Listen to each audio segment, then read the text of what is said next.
What's up, guys? Shout out to Sarosh Khan for suggesting this video. What's up, Sarosh? So today we'll be talking about what I think would go down if Khabib and Conor McGregor fight again. So we're talking about a fight that's going to have to happen in a year or two because Khabib's got to fight Justin Gaethje and Conor's got to fight somebody, and then maybe he gets a shot at Tony Ferguson, then a shot at Khabib. Maybe money talks and bullshit takes the bus. So maybe Khabib fights Justin Gaethje no matter what happens. UFC wants to make a bunch of money and he fights Conor McGregor. So how do I see it playing out? First, I see Justin Gaethje getting beat late in the fourth or fifth round by submission by Khabib in that fight. But you never know. I mean, Khabib could go out there and try to knock him out early. You never know. Justin Gaethje might catch him with one and get a stoppage. You just don't know. You don't know. I've already done an analysis video on how I think that's going to play out. I think it's a battle of game plans. If you didn't watch that video, Justin's got to stand up and try to do what he does, pop tires, move up, give some business to the head, say goodnight. And Khabib's got to do what he does, which is he's going to beat you, wear on you, make you dance around. When you're tired, he's going to take you down, put you to the cage, suffocate you. And then when you're nice and beaten on, beat up, I can't stress beat up enough, when you're nice and pliable and malleable and he turns your body into cookie dough, that's when he gets his submission or his TKO or whatever it is. So that's got to play out. Now, Conor McGregor he's getting a little bit better at game planning. You saw with his last fight against Donald Cerrone, he's focused. He's calmed down. He's going to train for a fight. He's a family man. He goes home to his family. I guess that's what everybody's saying. And he's going to live and breathe fighting, which is a spiritual ritual. Justin Gaethje already does this. He fights without attachment to life or death and outcome. He just wants to fight because that's an expression of his dharma. That's what he's meant to do. That's what he says in interviews. He doesn't use my language. I'm putting words in his mouth, but that's the sentiment I get from what he says. Khabib does the same thing. Very spiritual man. He does a spiritual practice, and in line with that and in conjunction with that, he does his fight training. So that is martial arts at its finest level because it is the spirituality that comes from martial arts, as was the intention, because Adiyogi Shiva developed both yoga and martial arts in his dance whenever he danced and danced and danced and danced and danced and transcended and then sat. And when he awoke, the 7 sages, the Saptarishi, were at his feet. And as they sat before him, as now they are in heaven, and you can see them as the Big Dipper. Jamadagni was one of them who had a son named Ram.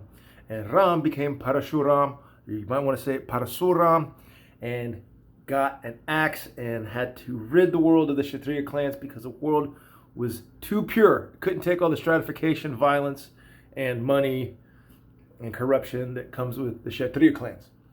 Well, where did he get his martial arts from? Adiyogi. So the very first yogi is the very first martial artist, and that's what you have to be too. You don't have to be in a martial artist, but you got to be as close to a yogi as possible to get peace in this world. I truly believe. And you can be Muslim and do it, you can be Christian and do it, you can do whatever. That's what Krishna said.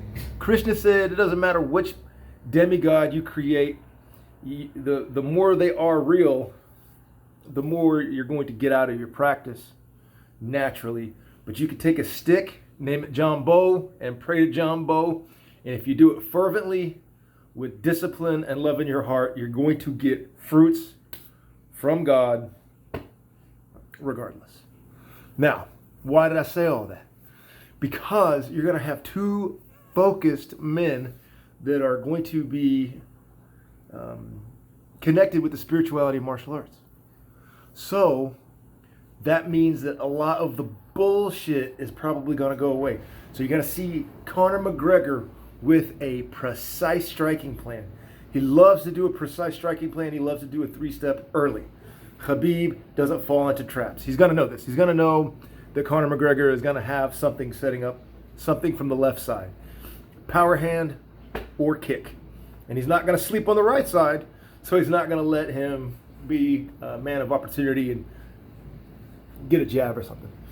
So Khabib's striking always gets better. It's a component of his game that always gets better.